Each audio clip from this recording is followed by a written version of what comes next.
കാണാതെ പോയ തന്റെ സഹോദരനെ അന്വേഷിച്ച് ജയിലിൽ നിന്നും പരോളിനിറങ്ങി വരുന്ന സഹോദരനായ പോൾസൺ.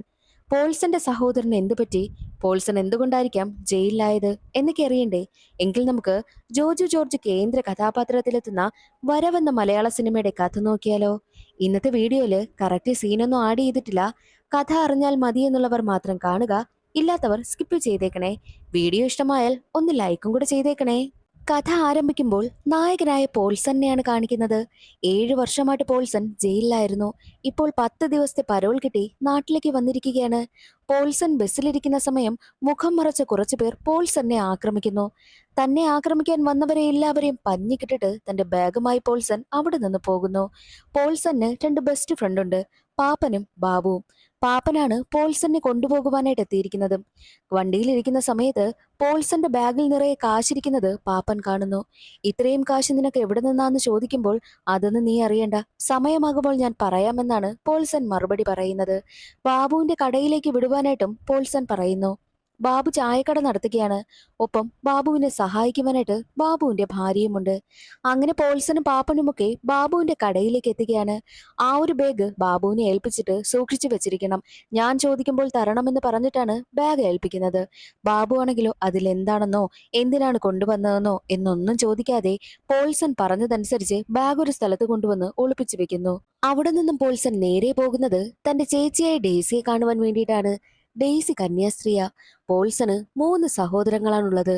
മൂത്തത് ഡെയ്സി, രണ്ടാമത്തേത് പോൾസൺ, മൂന്നാമത്തേത് സെബാൻ, നാലാമത്തേത് വില്ലി എന്നറിയപ്പെടുന്ന വില്യംസ്. 7 വർഷമായിട്ട് വില്ലിയെ കാണാനില്ല. വില്ലി മിസ്സിംഗ് ആയ സമയമായിരുന്നു പോൾസൺ കൊലക്കുറ്റത്തിനകത്ത് പോയത്. 7 വർഷം ജയിലിൽ കിടന്നു. ഇപ്പോൾ 10 ദിവസത്തെ പരോളിന് വന്നിരിക്കുകയാണല്ലോ. പോൾസന്റെ രണ്ടാമത്തെ സഹോദരനായ സെബാൻ ഇപ്പോൾ MLA ആണ്. പോൾസൺ ജയിലിൽ പോയ സമയത്താണ് സെബാൻ MLA ആയത്. അങ്ങനെ പോൾസൺ തന്റെ ചേച്ചിയെ കാണുവാൻ വേണ്ടിയിട്ടും എത്തി. പോൾസനെ കാണുന്ന ചേച്ചി ഡെയ്സിക്ക് ഒരുപാട് സന്തോഷമാകും. കാരണം ഇത്രയും നാളായിട്ടും അവർ വില്ലിക്ക് വേണ്ടിയിട്ട് അന്വേഷണം നടത്തുകയാണ്. എന്നാൽ ഒരു വിവരവും കിട്ടുന്നില്ല. കൂടാതെ രണ്ടാമത്തെ സഹോദരനായ പോൾസൺ ജയിലിലുമായിരുന്നു. അതിന്റെയൊക്കെ സങ്കടമായിരുന്നു ഡെയ്സിക്കുണ്ടായിരുന്നതും. 7 വർഷത്തിന് ശേഷം തന്റെ സഹോദരനെ കണ്ട സന്തോഷവും ഡെയ്സിക്കുണ്ടായിരുന്നു. ഞാൻ പോകുന്നതിന് മുൻപ് വില്ലി എവിടെയാണെന്നുള്ളത് കണ്ടുപിടിക്കുമെന്നും ചേച്ചിക്ക് വാക്ക് കൊടുത്തിട്ടാണ് പോൾസൺ അവിടെ നിന്ന് പോകുന്നത്. ഇവരുടെയൊക്കെ രണ്ടാമത്തെ സഹോദരനായ സെബാൻ MLA ആയിട്ട് പോലും വില്ലിയെ ഒന്ന് കണ്ടുപിടിക്കാനോ പോൾസനെ ജയിലിൽ നിന്ന് ഇറക്കുവാനോ ഒന്നും തന്നെ ശ്രമിച്ചിട്ടേയില്ല. മാത്രവുമല്ല, ഇവരുടെ കുടുംബവുമായിട്ട് ഇപ്പോൾ വലിയ ടച്ചൊന്നും സെബാനില്ല. എങ്ങനെയാണ് സെബാൻ MLA ആയതെന്ന് ഇവർക്കൊന്നും അറിയത്തേയില്ല. തന്റെ ചേച്ചിയായ ഡെയ്സിയെ കണ്ടിട്ട് പോൾസൺ നേരെ പോകുന്നത് കൂട്ടുകാരനായ ബാബുവിന്റെ ചായക്കടയിലേക്കാണ്. ആ സീൻ അവിടെ കട്ടായി കുറച്ച് ഗുണ്ടകളെ കാണിക്കുന്നു. ഇവരുടെ കയ്യിലാണെങ്കിലോ ഒരു കവറുമുണ്ട്. ആ കവറിനകത്ത് ഒരു മനുഷ്യന്റെ തലയാണ്. വെട്ടിയെടുത്ത തല അവിടെ ഉണ്ടായിരുന്ന ഒരു അരുവിയിൽ ഉപേക്ഷിച്ചിട്ട് ആ ഗുണ്ടകളെല്ലാവരും നേരെ എത്തുന്നത് ബാബുവിന്റെ ചായക്കടയിലും. ബാബുവിന്റെ ചായക്കടയിലെത്തി വല്ലാതെ പ്രശ്നമുണ്ടാക്കുകയാണ്. അതേ സമയമായിരുന്നു അവിടേക്ക് പോൾസണും വരുന്നത്. പോൾസൺ ആണെങ്കിലോ ഈ നിൽക്കുന്ന ഗുണ്ടകളെ എല്ലാവരെയും അടിച്ച് തകർക്കുകയാണ്. അവന്മാർക്കിട്ട് നല്ല ഇടി തന്നെ കൊടുക്കും. അവന്മാരെ എല്ലാം ഇടിച്ച് പരിപ്പിളക്കിയ ശേഷം പോൾസൺ നേരെ പോകുന്നത് പോലീസ് സ്റ്റേഷനിലേക്കും. പരോളിനിറങ്ങിയത് കൊണ്ട് തന്നെ 10 ദിവസവും പോലീസ് സ്റ്റേഷനിൽ ചെന്ന് ഒപ്പിടേണ്ടതായിട്ടുണ്ട്. അതിനു വേണ്ടിയിട്ടാണ് പോൾസൺ എത്തിയിരിക്കുന്നത്. ചായക്കടയിൽ അടിപിടി നടന്ന വിവരം പോലീസുകാർ അറിയുകയാണ്. പോലീസുകാർ ബാബുവിനെ കൊണ്ടുവന്ന് ചോദ്യം ചെയ്യുകയും ചെയ്യുന്നുണ്ട്. ആരാണ് അവരെയൊക്കെ തല്ലിച്ചേച്ചതെന്ന് ചോദിക്കുമ്പോൾ അത് വില്ലിയാണെന്നാണ് ബാബു മറുപടി പറയുന്നത്. അത് കേട്ടതും എല്ലാവരും ഷോക്കായി പോകുന്നു. കാരണം വില്ലിയെ കാണാതായിട്ട് 7 വർഷമായി. ഇതുവരെയായിട്ടും വില്ലി എവിടെയുണ്ടെന്ന് ആർക്കും തന്നെ അറിയത്തേയില്ല. അങ്ങനെയുള്ള വില്ലിയാണ് ചായക്കടയിൽ വന്ന് അവിടെ ഉണ്ടായിരുന്ന ഗുണ്ടകളെ തല്ലിച്ചേച്ചെന്ന് കേട്ടപ്പോൾ പോലീസുകാർ ഷോക്കായി പോകുന്നു. SI ആയ സക്കറിയ ബാബുവിനെ നന്നായിട്ടൊന്ന് പെരുമാറും. സത്യം പറയടാ, വില്ലിയാണോ എന്നൊക്കെ ചോദിക്കുമ്പോൾ അതെ വില്ലി തന്നെ, ഞാൻ അവനെ കണ്ടു എന്നൊക്കെ തന്നെ ബാബു ഉറച്ചു നിൽക്കുന്നു. CI സക്കറിയ വഴക്ക് പറയുന്നത് കൊണ്ടാണ് ബാബുവിനെ സക്കറിയ വെറുതെ വിട്ടത്. സത്യത്തിൽ ഇത് ബാബുവിന്റെയും പോൾസന്റെയും പ്ലാനാണ്. 7 വർഷമായല്ലോ വില്ലിയെ കാണാതായിട്ട്. പക്ഷേ ഇതുവരെയായിട്ടും പോലീസുകാർക്ക് അവനെ ഒന്ന് കണ്ടെത്താൻ പോലും കഴിഞ്ഞിട്ടില്ല. എങ്ങനെയെങ്കിലും പോലീസുകാർ അവനെ കണ്ടെത്തണം. അതിനു വേണ്ടിയിട്ട് ബാബുവും പോൾസണും ചേർന്ന് പ്ലാൻ ചെയ്തതാണ് ഈ ഒരു പരിപാടി. ബാബു വന്നിട്ട് കംപ്ലൈന്റ് കൊടുക്കുക, പോലീസുകാർ ചോദിക്കുമ്പോൾ വില്ലിയുടെ പേര് പറയുക. അങ്ങനെയാണെങ്കിൽ പോലീസുകാർ വില്ലിയെ അന്വേഷിച്ചിറങ്ങുമല്ലോ. അതായിരുന്നു അവരുടെ പ്ലാൻ. സ്റ്റേഷനിൽ നിന്ന് പുറത്തേക്കിറങ്ങുന്ന പോൾസണും ബാബുവും അവിടെ വെച്ച് സെബാനെ കാണുന്നു. സെബാനും സ്റ്റേഷനിലേക്ക് എത്തിയതാണ്. എന്നാൽ സെബാനെ കാണുന്നതും പോൾസൺ സെബാനെ ഒന്നും മൈൻഡ് പോലും ചെയ്യുന്നില്ല. സെബാനാണെങ്കിലോ പോൾസനെ കണ്ട് വല്ലാത്ത ടെൻഷൻ. എന്തിനായിരിക്കാം പോൾസൺ ഇവിടേക്ക് വന്നത്? വില്ലിയെക്കുറിച്ച് എന്തിനാണ് അന്വേഷിക്കുന്നത് എന്നൊക്കെയായിരുന്നു സെബാന്റെ ടെൻഷൻ. അതിൽ നിന്നും സെബാൻ ഇതിലേക്ക് എന്തോ പങ്കുണ്ട് എന്നുള്ള സംശയമൊക്കെ തോന്നും. പോൾസൺ ഇപ്പോൾ വന്നിരിക്കുന്നത് 10 ദിവസം കൊണ്ട് എവിടെയാണ് വില്ലി എന്നുള്ളത് കണ്ടെത്തണം. അതിനു വേണ്ടിയിട്ടാണ്. മാത്രവുമല്ല, വില്ലിക്ക് എന്തെങ്കിലും സംഭവിച്ചിട്ടുണ്ടെങ്കിൽ അതിന് കാരണക്കാരായവരെ എല്ലാവരെയും കൊന്നൊടുക്കുക. അത് മാത്രമായിരുന്നു പോൾസന്റെ ലക്ഷ്യവും. പോൾസൺ ആണെങ്കിലോ സെബാനെ ഒന്ന് രൂക്ഷമായി നോക്കിയിട്ടാണ് അവിടെ നിന്ന് പോകുന്നത്. പിന്നീടൊരു ഫ്ലാഷ് ബാക്കിലൂടെ എന്താണ് വില്ലിക്ക് സംഭവിച്ചത്, പോൾസൺ എന്താണ് സംഭവിച്ചത് എന്നുള്ളതൊക്കെയാണ് കാണിക്കുന്നത്. ഡെയ്സി, പോൾസൺ, വില്ലി ഇവർ 3 പേരും ഒരച്ഛനും അമ്മയ്ക്കും ജനിച്ചതാണ്. എന്നാൽ സെബാൻ ആണെങ്കിലോ ഇവരുടെ സ്വന്തം സഹോദരനല്ല. ഇവരുടെ അച്ഛനും അമ്മയും കുട്ടിക്കാലത്തെ മരണപ്പെട്ടു പോയി. അങ്ങനെ അവർ പള്ളിയിലാണ് വളരുന്നത്. അതേസമയം അവിടെ വെച്ച് സെബാനെ കാണുന്നു. സെബാനും അച്ഛനും അമ്മയും ആരും തന്നെയില്ല. അതുകൊണ്ട് തന്നെ ഞങ്ങളുടെ സഹോദരനായി കൂടെ കൂട്ടട്ടെ എന്ന് അച്ഛനോട് ചോദിച്ചിട്ട് സെബാനെയും കൂടെ കൂട്ടുകയാണ് ഡെയ്സിയും പോൾസനും വില്ലിയും ചെയ്യുന്നത്. അന്നു മുതൽ അവർ സ്വന്തം സഹോദരങ്ങളെ പോലെയാണ് ഒരുമിച്ച് വളരുന്നത്. ഡെയ്സി അങ്ങനെ കന്യാസ്ത്രീയാവുകയും ചെയ്തു. അവരുടെ ജീവിതം സന്തോഷകരമായിട്ട് മുന്നോട്ട് പോവുകയാണ്. മൂത്ത ചേച്ചിയായതുകൊണ്ട് തന്നെ അമ്മയുടെ സ്ഥാനത്ത് നിന്നാണ് ഇവരെ 3 പേരെയും ഡെയ്സി വളർത്തിയത്. അങ്ങനെയിരിക്കെ വില്ലി ലിഷ എന്ന പെൺകുട്ടിയുമായിട്ട് പ്രണയത്തിലാകുന്നു. വില്ലി കോളേജ് പ്രൊഫസറും ലിഷ MBBS സ്റ്റുഡന്റുമാണ്. ഈ ലിഷ സാധാരണ കുടുംബത്തിൽ ജനിച്ച പെൺകുട്ടിയായിരുന്നില്ല. ഫേമസ് ആയിട്ടുള്ള ബിസിനസ്സുകാരനും പൊളിറ്റീഷ്യനുമായിട്ടുള്ള മേടയിൽ കൊച്ചേട്ടന്റെ മകളാണ് ലിഷ. ആ ഒരു നാട് തന്നെ അടക്കി വാഴുന്ന ഒരാളാണ് മേടയിൽ കൊച്ചേട്ടൻ. എല്ലാവർക്കും തന്നെ പേടിയാ കൊച്ചേട്ടനെ. കാരണം വെട്ടൊന്ന് തുണ്ടൻ രണ്ട്.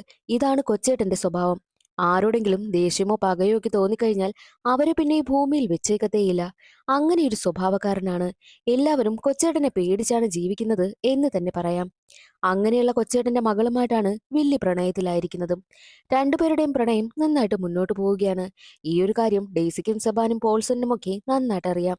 എന്നാൽ ഒരു ദിവസം ലീവിന് വന്ന ലിഷ വില്ലിയുമായിട്ട് ഒരു റിസോർട്ടൊക്കെ എടുത്ത് അവിടെ സ്പെൻഡ് ചെയ്യുകയാണ്. രണ്ടുപേരും ഒരുമിച്ചിരിക്കുന്ന സമയം അവരുടെ റൂമിലേക്ക് കൊച്ചേട്ടൻ എത്തുന്നു. കൊച്ചേട്ടൻ കോളേജിൽ ചെന്ന് അന്വേഷിച്ചപ്പോഴാണ് ലിഷ വില്ലിക്കൊപ്പം റിസോർട്ടിൽ പോയ വിവരം അറിയുന്നത്.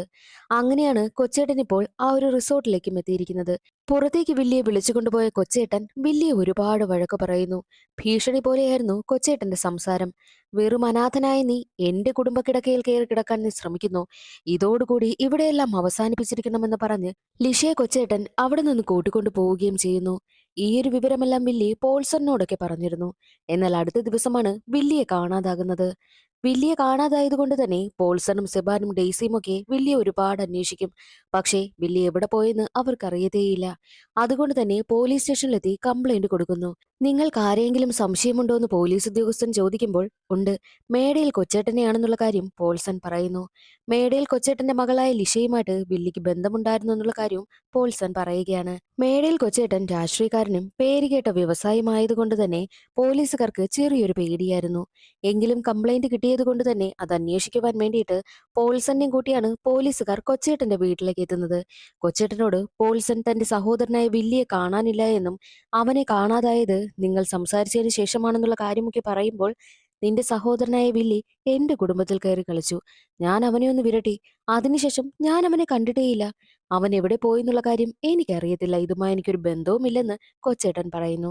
പക്ഷേ ഇതിനെല്ലാം പിന്നിൽ കൊച്ചേട്ടന് എന്തോ കണക്ഷൻ ഉണ്ടെന്നുള്ള കാര്യം പോൾസന് നല്ല സംശയമുണ്ട്. ആ ഒരു സംശയത്തിലാണ് പോൾസൺ അവിടെ നിന്ന് തിരിച്ചു പോകുന്നത്. വില്ലിയെ കാണാതായ വിവരമൊക്കെ ലിഷയെ കണ്ട് സംസാരിക്കുന്നുമുണ്ട്. ലിഷയും പോലീസ് ഉദ്യോഗസ്ഥനടുത്തെത്തി തന്റെ അച്ഛനെയാണ് തനിക്ക് സംശയമെന്നും വില്ലി കാണാതായതിനു പിന്നില് അച്ഛനെന്തോ ബന്ധമുണ്ടെന്നൊക്കെ പോലീസുകാർക്കടുത്തു വന്ന് മൊഴി കൊടുക്കുന്നുമുണ്ട്. അതേസമയം പോൾസന്റെ വീട്ടിലേക്ക് കുറെ പോലീസുകാരെത്തുന്നു. പോലീസുകാർ അവിടെ ആകെ അന്വേഷിക്കുകയാണ്. എന്താണ് കാരണമെന്നാൽ, ഒരു ദിവസം പള്ളിയിൽ ധ്യാനത്തിന് ഒരു കുടിയനെ കൊണ്ടുവന്നു. അയാൾക്കാണെങ്കിലോ ധ്യാനത്തിനിരിക്കാൻ ഒട്ടും വയ്യ. ഭാര്യയുടെയും മകളുടെയും കൈവെട്ടിച്ച് അയാൾ രക്ഷപ്പെടുവാനൊക്കെ ശ്രമിക്കും. അതേസമയം ആ പള്ളിയിൽ പോൾസണും കൂട്ടരും ഉണ്ടായിരുന്നു. പോൾസൺ അയാളെ പിടികൂടുകയും അയാൾക്കിട്ട് നല്ലത് കൊടുക്കുകയും ധ്യാനത്തിനായിട്ട് പള്ളിയിൽ ചേർക്കുകയും ചെയ്തു. എന്നാൽ അയാളെപ്പോൾ കാണാനില്ല. അയാളാണല്ലോ പോൾസനെ അവസാനമായിട്ട് തല്ലിയിരിക്കുന്നത്. അതുകൊണ്ട് എല്ലാവർക്കും പോൾസൺ ആണോ അയാളെ കാണാതായതിന് പിന്നിലെന്ന് നല്ല സംശയമുണ്ട്. അതുകൊണ്ടാണ് പോൾസന്റെ വീട്ടിൽ അന്വേഷണത്തിനായി എത്തിയിരിക്കുന്നത്. എന്നാൽ അവരുടെ വീടിന് അടുത്തായിട്ട് തെങ്ങ് കൃഷിക്ക് വേണ്ടിയിട്ട് കുറേ തെങ്ങിറക്കി വെച്ചിട്ടുണ്ട്. ആ തെങ്ങുകൾക്കിടയിൽ നിന്നും അയാളുടെ ഡെഡ് ബോഡി കണ്ടെത്തുന്നു. അതോടുകൂടി എല്ലാവരും പോൾസണെതിരാവുകയാണ്. പോൾസൺ പുറത്തു പോയിട്ട് തന്റെ വീട്ടിലേക്ക് വന്നു നോക്കുമ്പോഴോ ഒരുപാട് ആളുകളും പോലീസുകാരും ഒക്കെയുണ്ട്. എന്താണ് കാരണമെന്ന് പോൾസണ് മനസ്സിലാകുന്നതേയില്ല. ചെന്ന് നോക്കുമ്പോഴോ അയാളുടെ ഡെഡ് ബോഡിയും അവിടെ കിടക്കുന്നു. അതോടുകൂടി എല്ലാവരും പോൾസനെ കുറ്റം പറയുകയാണ്. ഞാനല്ല, എനിക്കിതൊന്നും അറിയില്ല എന്ന് പോൾസൺ പറഞ്ഞിട്ടും SI സക്കറിയ, അവിടെയുണ്ടായിരുന്ന മറ്റു പോലീസുകാർ എല്ലാവരും ചേർന്ന് പോൾസനെ പിടിച്ചുകൊണ്ടു പോകുന്നു. മാത്രവുമല്ല അവിടെയുണ്ടായിരുന്ന ഒരാളാണെങ്കിലോ പോൾസണാണ് ഈ ഒരു കൊലപാതകത്തിന് പിന്നിലെന്ന് മൊഴി കൊടുക്കുകയും ചെയ്തു. സാക്ഷികളും തെളിവുകളും എല്ലാം പോൾസണിനെതിരായി. അങ്ങനെ പോൾസൺ ജയിലിലാവുകയാണ്. 7 വർഷം പോൾസൺ ജയിലിൽ കിടന്നു, അതും ചെയ്യാത്ത കുറ്റത്തിന്. മേടയിൽ കൊച്ചേട്ടനാണ് പോൾസനെ കുടുക്കിയിരിക്കുന്നത്. 10 ദിവസത്തെ പരോളിന് പോൾസൺ ഇറങ്ങിയതിന്റെ കാരണം തന്റെ സഹോദരനായ വില്ലിയെ കണ്ടുപിടിക്കുക. വില്ലിക്ക് എന്താണ് സംഭവിച്ചത്, തന്നെ കുടുക്കിയത് ആരാണ്, അവരെയൊക്കെ കണ്ടെത്തുക, പ്രതികാരം വീട്ടുക. ഇതായിരുന്നു പോൾസന്റെ ലക്ഷ്യം. വില്ലിയുടെ മിസ്സിങ്ങിൽ പോലീസുകാർ എന്തെങ്കിലും തീരുമാനമെടുക്കുന്നതിന് വേണ്ടിയിട്ടാണ് വില്ലിയുടെ പേരിൽ പോൾസൺ ഓരോ ക്രൈമും ചെയ്യുന്നത്. എന്നിട്ടത് വില്ലിയാണ് ചെയ്തതെന്ന് വരുത്തി തീർക്കുന്നു. അതിനു വേണ്ടിയിട്ടുള്ള ഓരോ തെളിവും പോൾസൺ അവശേഷിപ്പിക്കുകയും ഒക്കെ ചെയ്യുന്നു. അങ്ങനെയിരിക്കെ SI ആയിട്ടുള്ള സക്കറിയ നേരെ പോകുന്നത് ഡെയ്സിക്കടുത്തേക്കാണ്. ഡെയ്സിയുടെ കൂടെ ഒരു സിസ്റ്ററും ഉണ്ടായിരുന്നു. ഡെയ്സിയുടെ അടുത്തേക്ക് സക്കറിയ വന്നിരിക്കുന്നതിന്റെ കാരണം എന്തെന്നാൽ പോൾസന്റെ കൈവശം ഒരു പണമടങ്ങിയ ബാഗുണ്ടല്ലോ, ആ ബാഗിന് വേണ്ടിയിട്ടാണ്. ബാഗ് എവിടെയെന്ന് ചോദിച്ച് വല്ലാതെ പ്രശ്നമുണ്ടാക്കും. എന്നാൽ ഡെയ്സി അതിനെ എതിർക്കുന്ന സമയത്ത് ഒരു സ്ത്രീയാണെന്ന് പോലും നോക്കാതെ അവളെ തല്ലി ചതയ്ക്കുന്നു. കൂടെ ഉണ്ടായിരുന്ന ആ ഒരു സിസ്റ്ററിനെയും തല്ലി ചതയ്ക്കുകയാണ്. എന്നിട്ട് ആ വീട് മുഴുവൻ അന്വേഷിക്കും. അവിടുന്ന് ബാഗ് കിട്ടിയതേയില്ല. അത് കാരണം സക്കറിയ അവിടെ നിന്ന് പോകുന്നു. ഡെയ്സിയും സിസ്റ്ററും ഹോസ്പിറ്റലിലാവുകയാണ്. ഹോസ്പിറ്റലിലായിരുന്ന ഡെയ്സിയെ കാണുവാൻ വേണ്ടിയിട്ട് പോൾസൺ എത്തും. എന്താണ് സംഭവിച്ചത്, ആരാണിത് ചെയ്തത് എന്നൊക്കെ ചോദിക്കുമ്പോൾ ആരാണെന്നുള്ള കാര്യമൊന്നും ഡെയ്സി തുറന്നു പറയില്ല. തന്റെ സഹോദരൻ വീണ്ടും ജയിലിലായാലോ എന്ന് പേടിയായിരുന്നു ഡെയ്സിക്ക്. അതുകൊണ്ട് താൻ കുളിമുറിയിൽ തെന്നി വീണതാണെന്ന് ഡെയ്സി കള്ളം പറയുന്നു. അങ്ങനെയൊന്നുമല്ല എന്നുള്ള കാര്യം പോൾസന് നല്ല സംശയമുണ്ടായിരുന്നു. എന്നാൽ ഡെയ്സിയുടെ കൂടെ ഒരു സിസ്റ്റർ ഉണ്ടെന്ന് പറഞ്ഞില്ലേ, ആ സിസ്റ്റർ നടന്ന കാര്യങ്ങളെല്ലാം പോൾസണിനോട് തുറന്നു പറയും. പോൾസന് വല്ലാതെ ദേഷ്യം വരികയാണ്. അന്നേ ദിവസം രാത്രി സ്റ്റേഷനിൽ സക്കറിയും ഒരു കോൺസ്റ്റബിളും മാത്രമായിരുന്നു ഉണ്ടായിരുന്നത്. സക്കറിയയ്ക്കാണെങ്കിലോ ആരുമില്ലാത്തത് കൊണ്ട് കുറച്ചൊന്ന് മദ്യപിക്കണമെന്ന് തോന്നുന്നു. സ്റ്റേഷനിൽ പിടിച്ചു വെച്ചിരിക്കുന്ന മദ്യം കുടിക്കുന്നതിന് വേണ്ടിയിട്ട് അവിടുത്തെ ക്യാമറ എല്ലാം ഓഫാക്കിയിട്ട് മദ്യമൊക്കെ പിടിച്ചു വെച്ചിരിക്കുന്ന ആ ഒരു കെട്ടിടത്തിലേക്ക് പോകുന്നു. സ്റ്റേഷനടുത്ത് നിന്നും കുറച്ച് മാറിയാണ് ആ ഒരു കെട്ടിടമുള്ളത്. ക്യാമറയൊക്കെ ഒരുപാട് നേരമായിട്ട് ഓഫ് ചെയ്ത് വെച്ചിരിക്കുന്നത് കൊണ്ട് തന്നെ കോൺസ്റ്റബിൾ വന്നിട്ട്, സാറേ, അധിക നേരം ഇങ്ങനെ ഓഫാക്കി വെക്കുന്നത് ശരിയല്ല, മുകളിൽ നിന്നും വിളി വരുമെന്നുള്ള കാര്യമൊക്കെ പറയുമ്പോൾ നീ പുറത്തു പോയി കുറച്ച് കാര്യങ്ങൾ വാങ്ങിക്കൊണ്ട് വാ എന്ന് പറഞ്ഞ് കോൺസ്റ്റബിളിനെ അവിടെ നിന്ന് പറഞ്ഞു വിടുന്നു. ഈ കോൺസ്റ്റബിൾ സത്യത്തിൽ പോൾസൺ ഒരാളെ കൊന്നു എന്ന് പറഞ്ഞില്ലേ, അയാളുടെ സഹോദരനാണ്. ആ കോൺസ്റ്റബിൾ ആണെങ്കിലോ സ്റ്റേഷന് പുറത്തേക്ക് വരുമ്പോൾ അവിടുത്തെ പോൾസൺ നിൽക്കുന്നത് കോൺസ്റ്റബിൾ കാണുന്നു. പോൾസൺ വന്നിരിക്കുന്നതിന്റെ ഉദ്ദേശം കോൺസ്റ്റബിളിന് മനസ്സിലായി. പക്ഷേ കോൺസ്റ്റബിൾ ആണെങ്കിലോ ഒന്നും തന്നെ പ്രതികരിക്കത്തേയില്ല. അതൊരു പോസിറ്റീവ് സൂചനയാണെന്ന് മനസ്സിലാക്കിയ പോൾസൺ അകത്തേക്ക് കടക്കുന്നു. സക്കറിയയ്ക്കടുത്തേക്കെത്തി സക്കറിയെ തല്ലി ചതക്കുകയാണ്. തന്റെ ചേച്ചി എത്രമാത്രം വേദന അനുഭവിച്ചോ അതിനിരട്ടി വേദന സക്കറിയയ്ക്ക് കൊടുക്കുകയാണ് പോൾസൺ. എന്നിട്ട് അടികൊണ്ട് അവശനായ പോൾസന്റെ ദേഹത്തേക്ക് മദ്യം മുഴുവൻ ഒഴിക്കുകയും പോൾസനെ കത്തിച്ചിട്ടാണ് അവിടെ നിന്ന് പോകുന്നത്. ബില്ലിയാണത് ചെയ്തതെന്ന് എല്ലാവരെയും തെറ്റിദ്ധരിപ്പിക്കുന്നതിന് വേണ്ടിയിട്ട് തെളിവും അവശേഷിപ്പിച്ചിട്ടാണ് പോൾസൺ അവിടെ നിന്ന് പോകുന്നത്. സംഭവ സ്ഥലത്തേക്ക് പോലീസുകാരും മാധ്യമങ്ങളും ഒക്കെ എത്തുന്നു. ഒരു പോലീസുകാരൻ മരിച്ചത് കൊണ്ട് തന്നെ ആ ഒരു കേസ് ക്രൈംബ്രാഞ്ചിനും കൈമാറുകയാണ്. അങ്ങനെ ക്രൈംബ്രാഞ്ച് SPയും അവിടേക്ക് എത്തുന്നു. ആരാണ് ഈ വില്ലി എന്നുള്ള രീതിയിലൊക്കെ അന്വേഷണം നടത്തുകയാണ്. കാരണം വില്ലിയാണ് ചെയ്തതെന്നുള്ള തെളിവാണല്ലോ പോൾസൺ അവശേഷിപ്പിച്ചിരിക്കുന്നത്. അതുകൊണ്ട് തന്നെ വില്ലിയെ എത്രയും വേഗം കണ്ടെത്തണമെന്നുമൊക്കെ SP തീരുമാനിക്കുന്നു. എന്നാൽ മറ്റൊരു വശത്ത് പോൾസൺ സ്ഥിരമായിട്ട് ഒപ്പിട്ടുകൊണ്ടിരുന്ന സ്റ്റേഷനിൽ പ്രശ്നം നടക്കുന്നത് കൊണ്ട് തന്നെ മറ്റൊരു സ്റ്റേഷനിലേക്കാണ് പോൾസൺ ഒപ്പിടാനായിട്ട് എത്തിയിരിക്കുന്നത്. അവിടുത്തെ പോലീസ് ഉദ്യോഗസ്ഥന് പോൾസണിന് നല്ല സംശയം. 7 വർഷമായിട്ട് ഈ നാട്ടിൽ ഒരു പ്രശ്നവുമില്ലായിരുന്നു. നീ പരോളിൽ വന്നതിന് ശേഷമാണ് ഇങ്ങനെയുള്ള പ്രശ്നങ്ങളൊക്കെ നടക്കുന്നത്. നിന്റെ സഹോദരനായ വില്ലിയുടെ പേരിൽ നീ തന്നെയാണോ ഇതെല്ലാം ചെയ്തു കൂട്ടുന്നതെന്ന് പോലീസ് ഉദ്യോഗസ്ഥൻ ചോദിക്കുമ്പോൾ, സാറേ, എന്റെ സഹോദരനെ കാണാതായിട്ട് 7 വർഷമായി. ഇതുവരെയായിട്ടും അവൻ ജീവനോട് കൂടി ഉണ്ടോ ഇല്ലയോ എന്നുള്ള കാര്യമൊന്നും ഞങ്ങൾക്കറിയത്തില്ല. അവനെ ഒന്ന് കണ്ടുപിടിച്ചു തരണം എന്നുള്ള കാര്യം അപേക്ഷിച്ചിട്ടാണ് പോൾസൺ അവിടെ നിന്ന് പോകുന്നത്. അതും വളരെ സങ്കടത്തോടുകൂടി. ആ സീൻ അവിടെ കട്ടായി കൊച്ചേട്ടന്റെ വീടാണ് കാണിക്കുന്നത്. കൊച്ചേട്ടന് യോഹൻ എന്നൊരു മകൻ കൂടിയുണ്ട്. യോഹൻ ഇത്രയും നാളും വിദേശത്തായിരുന്നു. ഇപ്പോൾ നാട്ടിലേക്ക് വന്നിരിക്കുകയാണ്. വന്ന ഉടനെ തന്നെ യോഹനാണെങ്കിൽ നേരെ പോകുന്നത് ബാബുവിന്റെ ചായക്കടയിലേക്കാണ്. സത്യം പറ, ഇവിടെ വന്ന് ഇത്രയും പ്രശ്നം നടത്തിയത് ആരാണ്? അത് പോൾസൺ അല്ലേ? അതോ വില്ലിയോ എന്ന് ചോദിച്ച് എല്ലാവരെയും വിരട്ടുന്നു. എന്നാൽ ആരും തന്നെ അത് പോൾസൺ ആണെന്ന് തുറന്നു പറയാതെ വില്ലിയും തന്നെ ഉറച്ചു നിൽക്കുകയാണ്. ഇങ്ങനെ പോയാൽ പോൾസൺ തന്റെ സാമ്രാജ്യം മുഴുവൻ നശിപ്പിക്കുമെന്ന പേടി കൊച്ചേട്ടനുണ്ടായിരുന്നു. അതുകൊണ്ട് തന്നെ പോൾസനെ ഒന്ന് തകർക്കുന്നതിന് വേണ്ടിയിട്ട് പോൾസന്റെ കൂടെയുണ്ടായിരുന്ന ഇടം വലമായിട്ട് നിന്ന രണ്ടു കൂട്ടുകാരുടെയും കഥ കഴിക്കുകയാണ്. ഒരു കൂട്ടുകാരനെ വഴിയിലിട്ട് തീർക്കുന്നു. മറ്റൊരു കൂട്ടുകാരന്റെ വീട്ടിൽ കയറിയാണ് അവന്റെ കഥ കഴിക്കുന്നതും. കൂട്ടുകാരനെ മാത്രമല്ല, കൂട്ടുകാരന്റെ ഭാര്യയും കൊന്നുകളഞ്ഞു. കൂട്ടുകാരന് ഒരു മകളുണ്ട്. പക്ഷേ ആ കുട്ടിക്ക് കണ്ണിന് കാഴ്ചയില്ല. ആ കുട്ടിയെ മാത്രം ജീവനോട് വിട്ടിട്ട് കുട്ടിയോട് പറയുന്നത്, ആരാ ഇവിടെ വന്നതെന്ന് മോളോട് ആരെങ്കിലും ചോദിച്ചാൽ ആരുടെ പേര് പറയണം? വില്ലി എന്ന് പറയണമെന്ന് പറഞ്ഞിട്ടാണ് യോഹൻ അവിടെ നിന്ന് പോകുന്നത്. അതുകൊണ്ട് തന്നെ ബാബുവിന്റെ കേസ് അന്വേഷിച്ചെത്തുന്ന പോലീസ് ഉദ്യോഗസ്ഥനോട് ആ കുട്ടി പറയുന്നത് വില്ലി മാമനാണ് ഇവിടെ വന്നത് എന്നതായിരുന്നു. ആ ഒരു കേസും വില്ലിയുടെ മണ്ടയിൽ തന്നെ വീഴുകയാണ്. ഇതെല്ലാം ചെയ്യിച്ചത് യോഹനും. തന്റെ കൂട്ടുകാരെ കൊന്നുകളഞ്ഞ യോഹനിട്ട് പണി കൊടുക്കണമെന്നും പോൾസൺ തീരുമാനിക്കുന്നു. അതിനു വേണ്ടിയിട്ട് ഇറങ്ങി പുറപ്പെടുകയാണ് പോൾസൺ. വില്ലിയുടെ പേരില് പോൾസൺ ഇപ്പോൾ ഒരുപാട് കാര്യങ്ങൾ ചെയ്തുകൊണ്ടിരിക്കുകയാണല്ലോ. മാത്രമല്ല, പോൾസൺ വന്നപ്പോൾ കാശടങ്ങിയ ഒരു ബാഗും കൊണ്ടുവന്നല്ലോ. അത് യഥാർത്ഥത്തിൽ കൊച്ചേട്ടന്റേതായിരുന്നു. അതിനു വേണ്ടിയിട്ടുള്ള അന്വേഷണമാണ് കൊച്ചേട്ടനും കൂട്ടരും നടത്തിക്കൊണ്ടിരിക്കുന്നത്. അതുകൊണ്ട് തന്നെ കൊച്ചേട്ടന് സെബാനോട് വല്ലാത്ത ദേഷ്യം. ഇനി സെബാനാണോ ഒറ്റുകൊടുത്തത്? പോൾസണുമായിട്ട് ചേർന്ന് നിന്ന് തന്നെ ചതിക്കുകയാണോ എന്നുള്ള സംശയമൊക്കെ കൊച്ചേട്ടനുണ്ടാകുന്നു. മാത്രവുമല്ല, ഇവരാണെങ്കിൽ ഒരു കള്ളപ്പണം കൈമാറുന്ന ഒരു പരിപാടി ഉണ്ടായിരുന്നു. വലിയൊരു ബിസിനസ് ഡീല് നടത്തിയിരുന്നു. ആ കള്ളപ്പണം കൈമാറുന്ന സമയത്ത് ആ ഒരു കാര്യം പോൾസൺ അറിയുകയുണ്ടായി. അങ്ങനെ പോൾസൺ ആണെങ്കിലോ ആ പോകുന്ന ജീപ്പെല്ലാം അപകടത്തിലാക്കുകയാണ് ചെയ്യുന്നത്. അതോടുകൂടി കൊച്ചേട്ടന്റെ ഒരുപാട് കോടിക്കണക്കിനുള്ള കാശുകൾ നഷ്ടം വരികയാണ് ചെയ്തത്. ഈ ഒരു കാര്യം എങ്ങനെ പോൾസൺ അറിഞ്ഞു? ആരാ ഒറ്റിക്കൊടുത്തത് എന്നൊക്കെയുള്ള സംശയം കൊച്ചേട്ടനുണ്ടാകുന്നു. അപ്പോഴാണ് കൊച്ചേട്ടന് സെബാനെ കുറിച്ച് ഓർമ്മ വരുന്നത്. സെബാൻ പോൾസന്റെ സഹോദരനാണല്ലോ. അതുകൊണ്ട് തന്നെ സെബാനാണോ ഒറ്റിക്കൊടുത്തത് എന്ന സംശയമുണ്ടാകുന്നു. കൊച്ചേട്ടനാണ് സെബാൻ MLA പദവി കൊടുത്തത്. കൊച്ചേട്ടൻ കൊടുത്ത അതേ MLA പദവി സെബാനിൽ നിന്നും കൊച്ചേട്ടൻ തിരിച്ചെടുക്കുകയാണ്. മറ്റൊരാളെ MLA ആക്കി നിർത്തുകയും ചെയ്തു. അതോടുകൂടി സെബാന്റെ കിളി പോവുകയാണ്. എല്ലാം ആലോചിച്ച് സങ്കടപ്പെട്ട് കാറിൽ പോകുന്ന സെബാൻ റോഡ് സൈഡിലുള്ള കർത്താവിന്റെ തിരുരൂപം കാണുമ്പോൾ അവിടെ നിർത്തുവാനായിട്ടും ആവശ്യപ്പെടുന്നു. എന്നിട്ട് മെഴുകുതിരി കത്തിച്ച് കർത്താവിനോട് പ്രാർത്ഥിക്കുകയാണ്. പണ്ട് കുട്ടിയായിരുന്നപ്പോൾ 4 സഹോദരങ്ങളും എപ്പോഴും ഈ കർത്താവിന് മുന്നിൽ വന്ന് പ്രാർത്ഥിക്കാറുണ്ടായിരുന്നു. അപ്പോഴാണ് വില്ലിക്ക് എന്താണ് സംഭവിച്ചതെന്ന് നമ്മളെ കാണിക്കുന്നത്. ബില്ലിക്ക് ഫോട്ടോഗ്രാഫിയൊക്കെ ഒരുപാട് ഇഷ്ടമാണ്. വെള്ളത്തിനടിയിൽ പോയി വീഡിയോയൊക്കെ ഷൂട്ട് ചെയ്യുന്ന ക്യാമറയും അവൻ വാങ്ങിയിരുന്നു. അതറിയാവുന്ന സെബാൻ, എടാ, ഇവിടെ വീഡിയോ ഷൂട്ട് ചെയ്യാൻ പറ്റിയ നല്ലൊരു പുഴയുണ്ട്, നമുക്ക് അവിടേക്ക് പോകാം. നീ ഒരു ക്യാമറ വെച്ച് വീഡിയോ ഒക്കെ ഷൂട്ട് ചെയ്, കുറച്ചൊന്ന് റിലാക്സ് ആയിട്ട് കൊടൈക്കനാലിലേക്ക് പോകാമെന്ന് പറഞ്ഞ് അവനെയും ബൈക്കിൽ നേരെ കൊണ്ടുവരുന്നത് ആ ഒരു പുഴക്കരയിലേക്ക്. പുഴയിലേക്കെടുത്ത് ചാടിയ വില്ലി പുഴയ്ക്കടിയിലുള്ള ദൃശ്യങ്ങളൊക്കെ തന്റെ ക്യാമറയിൽ പകർത്തുകയും ചെയ്തു. എന്നാൽ അതേ സമയം പുഴയ്ക്കടിയിൽ ഒരു ഡെഡ് ബോഡി കിടക്കുന്നു. അത് മറ്റാരുമല്ല, അവരുടെയൊക്കെ പള്ളിയിൽ വിദേശത്ത് നിന്നൊരു അച്ഛൻ വന്നിരുന്നു. ആ അച്ഛനെ കുറെ നാളായിട്ട് കാണാനില്ല എന്നുള്ള കാര്യം എല്ലാവരും പറയുന്നുണ്ട്. പോലീസും അന്വേഷിക്കുന്നുണ്ട്. പക്ഷെ ഇതുവരെയായിട്ടും കണ്ടെത്തിയിട്ടില്ല. ആ അച്ഛന്റെ ഡെഡ് ബോഡിയാണ് പുഴയ്ക്കടിയിൽ താത്തുവച്ചിരിക്കുന്നത്. അത് കാണുന്ന വില്ലി ഉടനെ തന്നെ പുഴയിൽ നിന്നും കരയിലേക്ക് കയറിയിട്ട് സെബാനോട് ഈ ഒരു കാര്യം പറയുന്നു. വാ സെബാനെ, നമുക്ക് സ്റ്റേഷനിൽ പോയി അറിയിക്കാമെന്ന് പറഞ്ഞിട്ട് വെപ്രാളപ്പെടുന്ന സമയത്ത്, അതൊന്നും വേണ്ടടാ, ഇവിടെ നിൽക്കുന്നൊക്കെ പറഞ്ഞ് സെബാൻ പിടിച്ചു നിർത്താൻ ശ്രമിക്കും. അതേസമയം അവിടേക്ക് കൊച്ചേട്ടൻ വരുന്നു. കൊച്ചേട്ടനെ കാണുന്ന വില്ലി കൊച്ചേട്ടന്റെ അടുത്തേക്ക് എത്തിയിട്ട്, കൊച്ചേട്ടാ, ദോ നമ്മുടെ പള്ളിയിലെ അച്ഛന്റെ ഡെഡ് ബോഡി പുഴയ്ക്കടിയിൽ കിടക്കുന്നു എന്നൊക്കെ പറയുമ്പോൾ, അതേടാ, ഞാൻ തന്നെയാ അത് ചെയ്തത്.